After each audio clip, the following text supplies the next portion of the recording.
Hello বন্ধুরা, তোমরা সবাই কেমন আছো? আশা করি তোমরা সবাই ভালো আছো। আমিও আছি ভালো, আলহামদুলিল্লাহ। তো তোমাদেরকে আমি আজকে যে লেকচারটা দেব তোমাদের জন্য, সেটা হচ্ছে একাদশ শ্রেণী রসায়ন দ্বিতীয় অধ্যায়ের দ্রাব্যতা সংক্রান্ত কিছু ম্যাথমেটিক্যাল প্রবলেম নিয়ে আমি এসেছি। তো আমি গত পর্বে দ্রাব্যতা সম্পর্কে একটু ধারণা দিয়েছিলাম। আজকে আমি দ্রাব্যতা সংক্রান্ত কিছু ম্যাথমেটিক প্রবলেম নিয়ে আলোচনা করব। তো প্রথমেই আমার যে ম্যাথমেটিক্স আমি হোয়াইট বোর্ডে লিখেছি, আমরা এটা সলভ করব। তারপরে কয়েকটা আরও অন্যরকম ম্যাথ, অন্য নিয়মের ম্যাথ আমরা করব।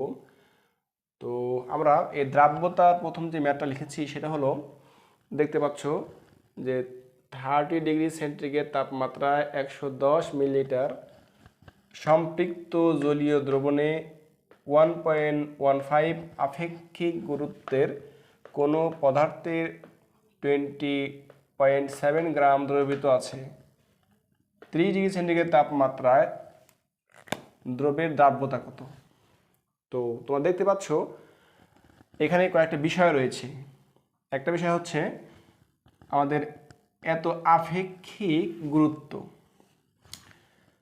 2 নম্বরে আমাদের চেয়েছে যেটা, যে সম্পৃক্ত জলীয় দ্রবণ 110 মিলিলিটার সম্পৃক্ত জলীয় দ্রবণ। তো আমাদের চেয়েছে কি একটু দেখো তোমরা, আমাদের চেয়েছে হচ্ছে এখানে যে দ্রবের দ্রাব্যতা কত, দ্রবের দ্রাব্যতা কত। তো আমি আমার ইতিপূর্বের ক্লাসে আমি বলেছিলাম দ্রাব্যতার সমীকরণ আমরা পেয়েছিলাম। এখানেও আমরা যখন সলভ করব আমরা শেষ থেকে শুরু করতেছি, কি চেয়েছে আর কি লাগবে এবং কি দেওয়া রয়েছে একটু দেখো। তো আমরা সলভ করব, সে সলভ করতে কি লাগবে আমরা জানি দ্রবের দ্রাব্যতা। দেখো যে দ্রাব্যতা আমরা পরে করছিলাম এস দ্বারা সমান, আমরা একবারে লিখব M by M minus M into 100। তো একটু দেখো আসলে কোনটা কি, এখানে এস তো দ্রাব্যতা, এমটা হচ্ছে দ্রবের ভর যা আমাদের দেওয়া রয়েছে। এমটা আমাদের দেওয়া রয়েছে এখানে, দেখো দ্রবের ভর পদার্থের এত গ্রাম, এটা দ্রবের ভর কত রয়েছে 20.7 গ্রাম। দেন এম মাইনাস এম, তো এই আমি জানি এটা, এই এমটা হচ্ছে দ্রবণের ভর, দ্রবণের ভর, আর এমটা হচ্ছে দ্রবের ভর, দ্রবের ভর। আমরা যদি পার্থক্য যাই, এম থেকে এম বাদ দিলে এটা হয়ে যাবে দ্রাবকের ভর। তো দেখতেই পাচ্ছ যে এখানে শুধু এম দেওয়া রয়েছে, আমাদের এম এখান থেকে বের করতে হবে। তো এখানে আর কিছু দেওয়া নেই তেমন, শুধুমাত্র দেওয়া আছে সম্পৃক্ত জলীয় দ্রবণ, দ্রবণ অর্থাৎ দ্রবণের ভর দেওয়া রয়েছে। আমাদের এই দ্রবণের ভরটা দেওয়া আছে কত, এটা 110 মিলিলিটার। একটু দেখো, তো আমরা বলতে পারি যে সবই তো দেওয়া আছে, তাহলে আমরা এখানে কি আসলে বের করব। দেখো এখানে দ্রবণের ভর তাপমাত্রায় 100 মিলিলিটার সম্পৃক্ত জলীয় দ্রবণে, তাহলে সম্পৃক্ত জলীয় দ্রবণ অর্থাৎ জলীয় দ্রবণ দেওয়া আছে, দ্রবণের ভর দেওয়া আছে এত মিলিলিটার।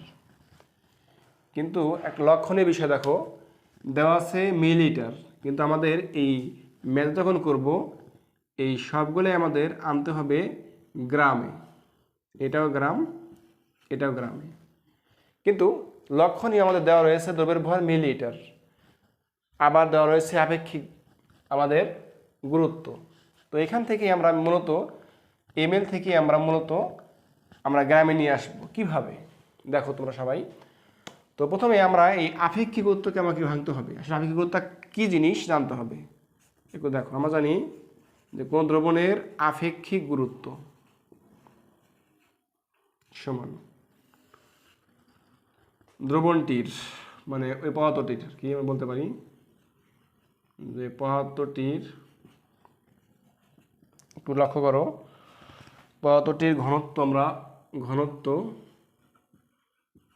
বাই পানির সময়, তুমি যেটা বলতে পারো বলতে পারি আমরা সমায়তন পানির ওজন,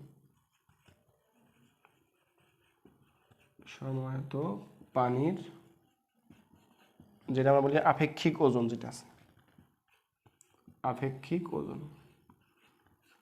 এটা ফিজিক্সেও অন্যভাবে বের করা যায়, কিন্তু কেমিস্ট্রির যখন বের করবে অবশ্যই এটা লাগবে।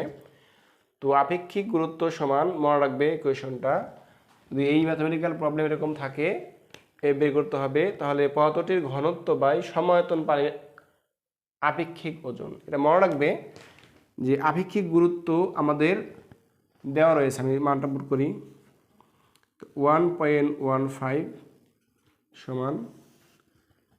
এখন দেখো যে পদার্থটির ঘনত্ব দেওয়া নেই, আর এটা মানে কিন্তু কনস্ট্যান্ট মনে রাখবে। সমায়তন পানির আপেক্ষিক ওজনটা আমাদের কনস্ট্যান্ট, আমরা জানি মানটা, সেটা কিন্তু 1, মনে রাখবে একটু, যে পানির আপেক্ষিক ওজন সমায়তন হোক বা এমনি হোক, শুধুমাত্র পানির আপেক্ষিক ওজনটা হচ্ছে 1। যে আমরা এখানে গুণ করে দিচ্ছি, তাহলে আমাদের পদার্থটির ঘনত্ব মানে ওই যে আমরা জলীয় দ্রবণ যেটা আছে এই বস্তুটা, ওই পদার্থটার অতএব যে পদার্থটির 1.15 গুণন 1, তার মানে হচ্ছে 1.15। মনে রাখবে যে পদার্থটির ঘনত্বের এখানে এখন আমরা নিব গ্রাম, যেহেতু সব গ্রামে আনতে হবে, গ্রাম মিলি পার লিটার, এটা এখন আসতে হবে, এটা মনে রাখবে একটু। তো আমরা পাইলাম পদার্থের ঘনত্ব, এই ঘনত্ব থেকে আমরা বের করব গ্রাম একক বের করব।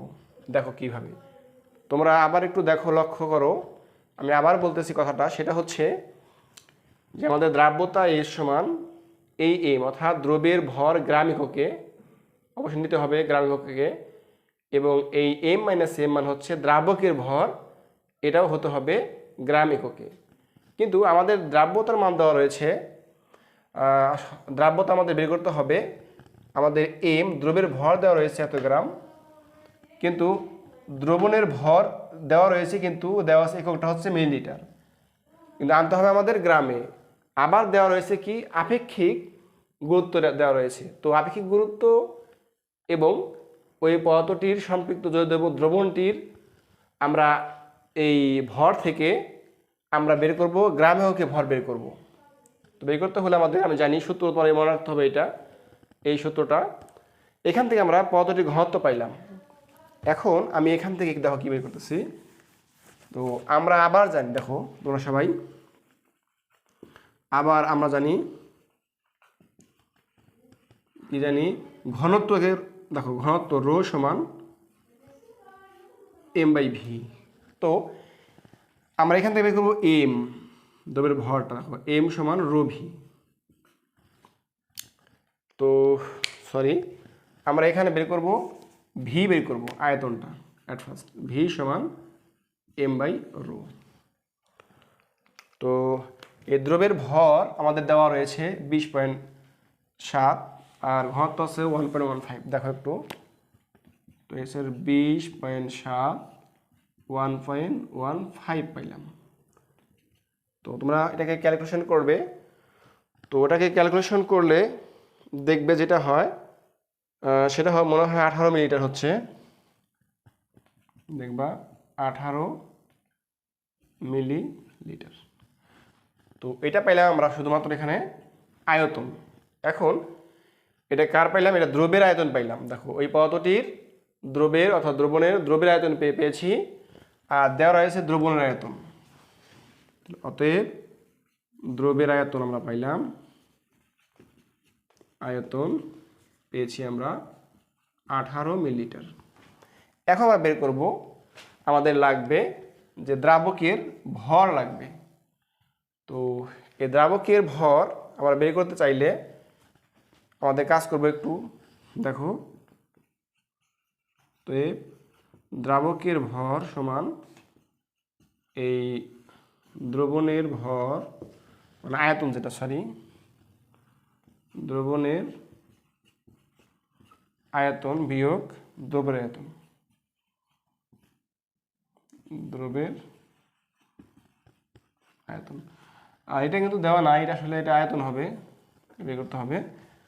তো যাই হোক, আমরা এই দ্রবণের আয়তন আমাদের আসলে দেওয়া আছে 110 মিলিলিটার, আর দ্রব্য পেয়েছি 18 মিলিলিটার।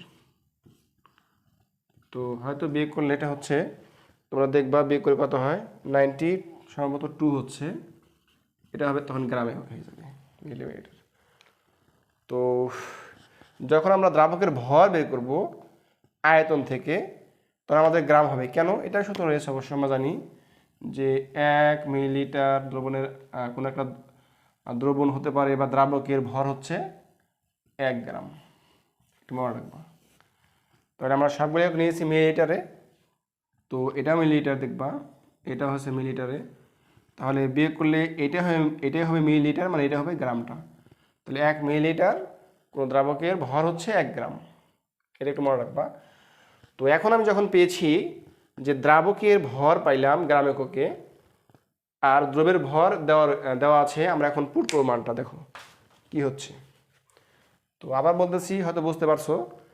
তো এখানে আমরা কি বের করব, আমাদের দেওয়া আছে মিলিলিটার, আয়তন দেওয়া আছে, এগুলোর আপেক্ষিক গুরুত্ব দেওয়া আছে। আমরা এখন যেটা বের করব সেটা হচ্ছে অনলি দ্রবের ভর দেওয়া আছে, কিন্তু দ্রাবকের ভরও দেওয়া নেই, আর দ্রবণের ভরও দেওয়া নাই, শুধুমাত্র আয়তন দেওয়া আছে। আমরা আবার আপেক্ষিক গুরুত্ব আছে, আপেক্ষিক গুরুত্ব এবং এই সম্পৃক্ত দ্রবণের এই আয়তন থেকে আমরা এই দ্রাবকের ভর বের করব, আর এভাবে আমরা বের করব। এখন আমরা মানটা পুট করব, একটু দেখো। তো মানটা কি আছে, এম বলতে দ্রাবকের ভর কত আছে, 20.7। এম মাইনাস এম আমি একবারে করেছি, দেখো মাইনাস করেছি, 92 গুণন 100। তোমরা এটা গুণ করবে, গুণ করে হয়তো বা হবে এখানে, দেখো আমি করেছি এখানে যে 22.5, দেখবে এই 22.5টাই হচ্ছে এত গ্রাম পার 100 গ্রামে। অর্থাৎ লক্ষ্য করো, আমরা যখন নেব দ্রাব্যতা, মনে রাখবা দ্রাব্যতা অর্থ কি, আসলে দ্রাব্যতা অর্থ হচ্ছে আমরা যে আমরা সংজ্ঞা পেয়েছিলাম ইতিপূর্বে, আমার লেকচারে ছিল যে দ্রাব্যতা কাকে বলে। দ্রাব্যতা হচ্ছে যে প্রতি 100 গ্রাম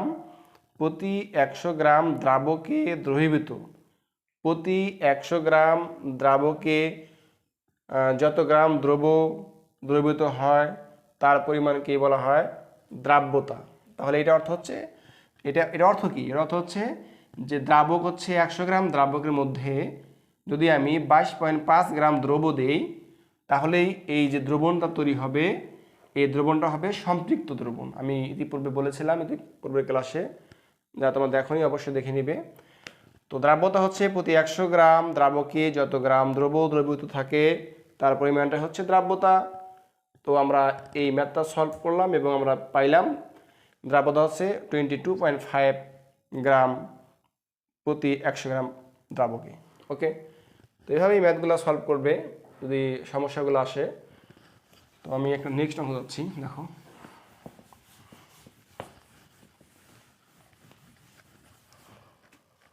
আমার 2 নাম্বার সমস্যা, দেখো একটু 2 নাম্বার আসতে পারে। এটা দেখো 85 ডিগ্রি সেলসিয়াস তাপমাত্রায় নির্দিষ্ট ভরের ধরুন পটাশিয়াম ক্লোরাইড 250 গ্রাম পানিতে, দেখো পানিতে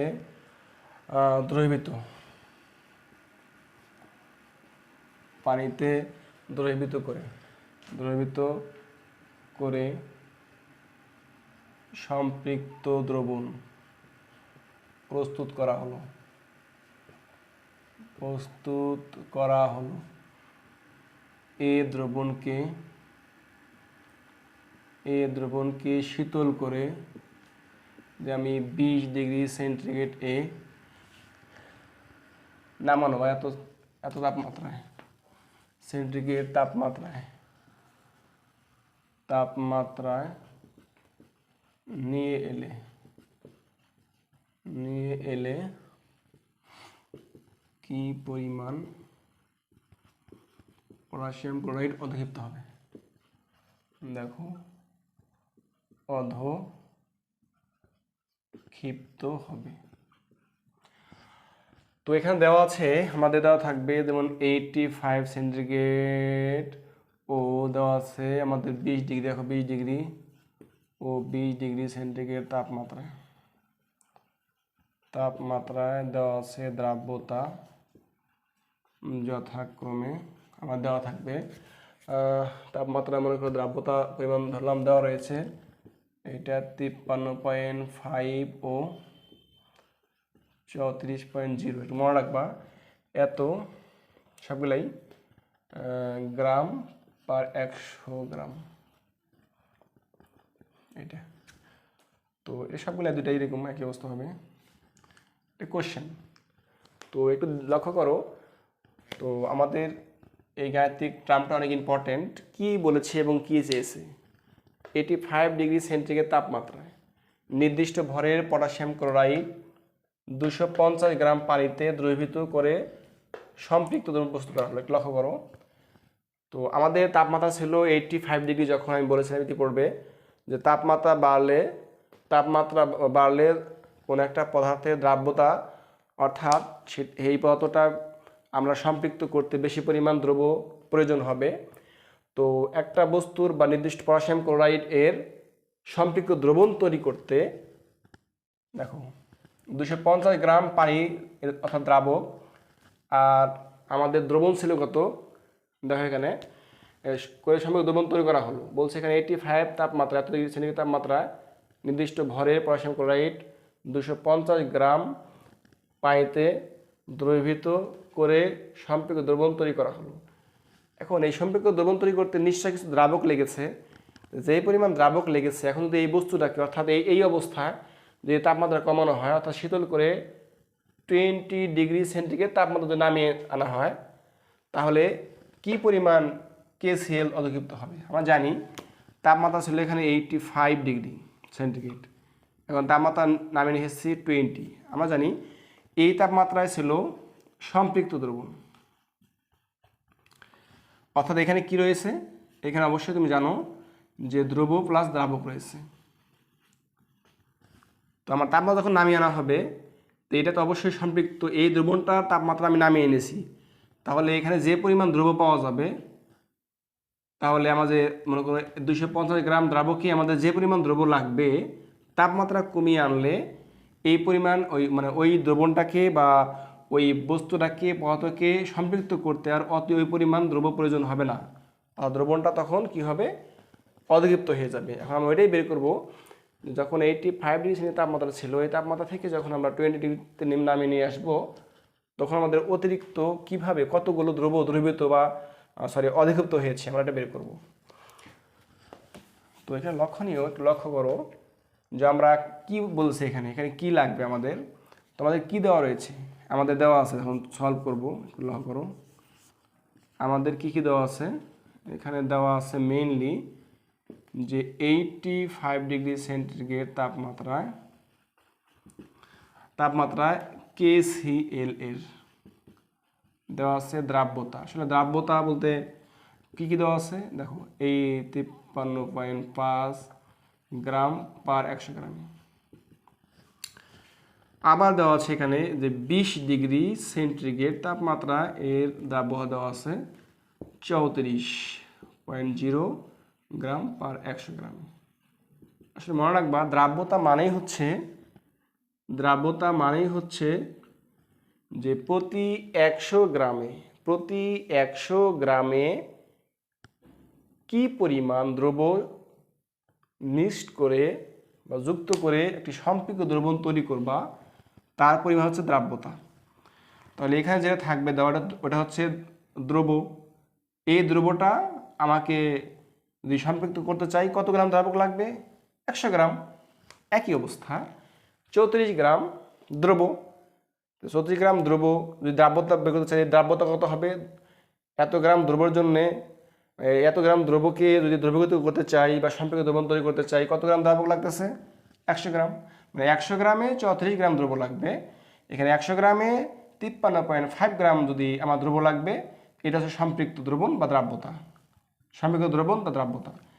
তো এখানে রয়েছে দ্রব্য, দ্রাবক, দ্রব্য, দ্রাবক। এখন আমরা এখান থেকে বের করব কি? আমরা এখান থেকে প্রথমে আমরা বের করবো, দেখো দ্রব্য আর দ্রাবক যোগ করলে দ্রবণ হচ্ছে, দ্রব্য আর দ্রাবক যোগ করলে দ্রবণ হচ্ছে। তোমরা চেয়েছে কি? আমাদের মেইনলি চেয়েছে, দেখো কি দেওয়া আছে, 250 গ্রাম পানিতে দ্রবীভূত করে সম্পৃক্ত দ্রবণ প্রস্তুত করা হলো। তো 250 গ্রাম পানিতে যদি আমরা, এটা পানি দ্রাবক, তো আমরা আগে কাজ করতে পারি, যেহেতু এটা 250 গ্রাম দ্রাবক বলছে, দ্রাবণ দ্রবীভূত করে সম্পৃক্ত দ্রবণ তৈরি করা হলো, দ্রবণ তৈরি করা হলো। আমি এখন বের করব দ্রবণটা। কি বের করব? দ্রবণ বের করব। কোত্থেকে? এখান থেকে। তার মানে হচ্ছে আমরা বের করতে পারি, দেওয়া আছে কি দ্রাবক। তো আমরা এখন বের করব যে 250 গ্রাম, অর্থাৎ এই তাপমাত্রায় 250 গ্রাম পানির জন্য কতগুলো দ্রব্য প্রয়োজন বের করব। আবার এই তাপমাত্রায়, মানে এই তাপমাত্রায় আমরা ওই 250 গ্রাম দ্রাবকের জন্য দ্রব্য কত প্রয়োজন সেটা বের করব। তাহলে বের করলে আমাদের মোটামুটি আমরা পেয়ে যাব। তো প্রথমে লিখতেছি আমরা, দেখো যে 85 ডিগ্রি সেন্টিগ্রেড তাপমাত্রায়, এত ডিগ্রি তাপমাত্রায়, তাপমাত্রা ক্ষেত্রে এটা কি? দ্রব্য, দ্রাবক। তাহলে 100 গ্রাম দ্রাবকের জন্য দেখো দ্রব্য প্রয়োজন,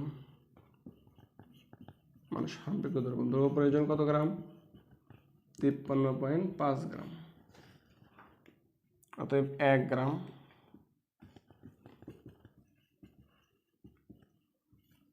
ভাগ 100, অতএব এত গ্রাম বাদ। দেখো তাহলে কত হচ্ছে এখানে?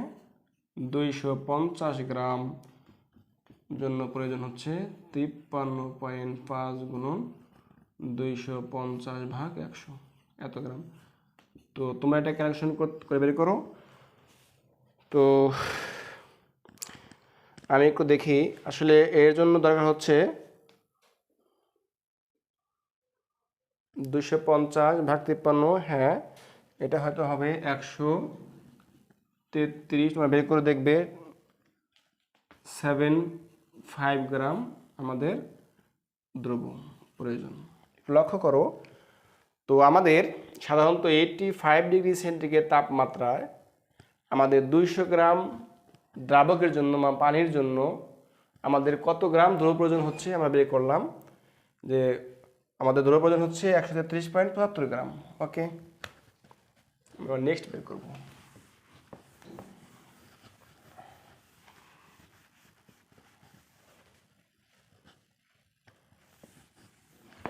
তুমি দেখো আবার 20 ডিগ্রি সেন্টিগ্রেড তাপমাত্রায় আমরা বের করবো কি? সেম কন্ডিশন এখানে, যে 100 গ্রাম দ্রাবককে জন্য দ্রব্যের প্রয়োজন কত গ্রাম?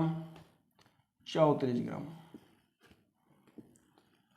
ওই কেউ করতেছে, অতএব 1 গ্রাম দ্রাবকের জন্য দ্রব্যের প্রয়োজন 34.100 গ্রাম। তোমরা এটা ইচ্ছা করলেই তোমরা ওই দ্রাব্যতার সূত্র দিয়েও করতে পারতে, সমস্যা নাই, হয়ে যাবে। অতএব 250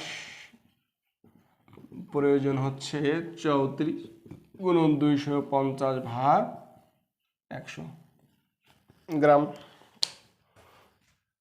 দেখো আমাদের 34,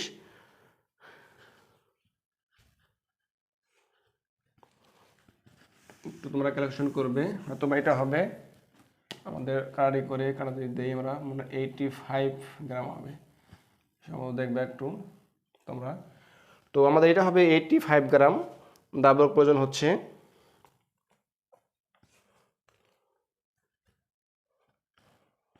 ওকে, তো একটু লক্ষ্য করো আমাদের কি পাইলাম। আমরা এখন যেটা পেয়েছি সেটা হচ্ছে, প্রথম 85 ডিগ্রি সেন্টিগ্রেড তাপমাত্রায় আমরা দেখেছি যে ওই দ্রবণটা মানে সম্পৃক্ত করতে যে আমাদের কী হয়েছে 250 গ্রাম দ্রাবকের জন্য আসলে কত গ্রাম দ্রব্য প্রয়োজন ছিল আমরা বের করেছি। আবার আমরা বের করলাম 20 ডিগ্রি সেন্টিগ্রেড তাপমাত্রার জন্য 250 গ্রাম দ্রাবকের জন্য আসলে এত গ্রাম দ্রাবককে মানে সম্পূর্ণরূপে প্রশমিত কিংবা বলতে পারি সম্পৃক্ত দ্রবণ তৈরি করতে দ্রব্য প্রয়োজন 85 গ্রাম।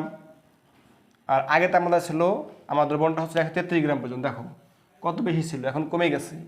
তাহলে অতিরিক্ত কী হবে? অতএব কোশ্চেন ছিল কি, আমাদের হয়েছিল যে কত পরিমাণ, অতএব পটাশিয়াম ক্লোরাইড অধক্ষিপ্ত হবে, দেখো কতগুলো হবে, অধক্ষিপ্ত হবে সমান, এখন আমরা 133.75 মাইনাস 85 গ্রাম, এটাকে মানে যদি মাইনাস করো বা বিয়োগ করো কি হচ্ছে দেখো, আমাদের হয়তো হবে 48.75 আমাদের গ্রাম। এগুলো করো, তাহলে আমাদের যখন তাপমাত্রা আমরা কমে এনেছি, আমরা বললাম 85 ছিল, তাপমাত্রা কমিয়ে যখন 20 করেছি তখন ওই দ্রবণটা সম্পৃক্ত করতে এত গ্রাম দ্রব্য কম প্রয়োজন হয়েছে, মানে কি যে এত গ্রাম দ্রব্য আমাদের অধক্ষিপ্ত হয়ে গেছে। তাহলে এ থেকে আমরা কি পাইলাম, যে কোনো একটা সম্পৃক্ত দ্রবণের তাপমাত্রা কমানো হলে সেই দ্রবণটাকে সম্পৃক্ত করতে আমার কম পরিমাণে দ্রব্য প্রয়োজন হবে, অথবা বেশি তাপমাত্রা কোনো যদি আমরা দ্রবণকে তাপমাত্রা কমাই তাহলে দেখা যাবে সেই দ্রবণটা অতিরিক্ত পরিমাণ দ্রব্য বের করে দেবে কিংবা অধক্ষিপ্ত হয়ে যাবে। আবার তাপমাত্রা যদি বাড়াই তাহলে সেখানে সম্পৃক্ত করতে আমাদের বেশি পরিমাণ দ্রব্যের প্রয়োজন হবে। এভাবে ওগুলো করা যায়। আর আশা করি তোমরা হয়তো এগুলো বুঝতে পারছো, বাসায় প্র্যাকটিস করবে এবং ওগুলো করবে। আমি আমার পরবর্তী ভিডিও আবার ভালো আরও ম্যাথ নিয়ে আসবো। তোমরা সবাই আমার সাথে থাকবে এবং ম্যাথগুলো প্র্যাকটিস করবে, যারা যুক্ত হবে এবং আমার চ্যানেলকে সাবস্ক্রাইব করবে। তো ধন্যবাদ সবাইকে।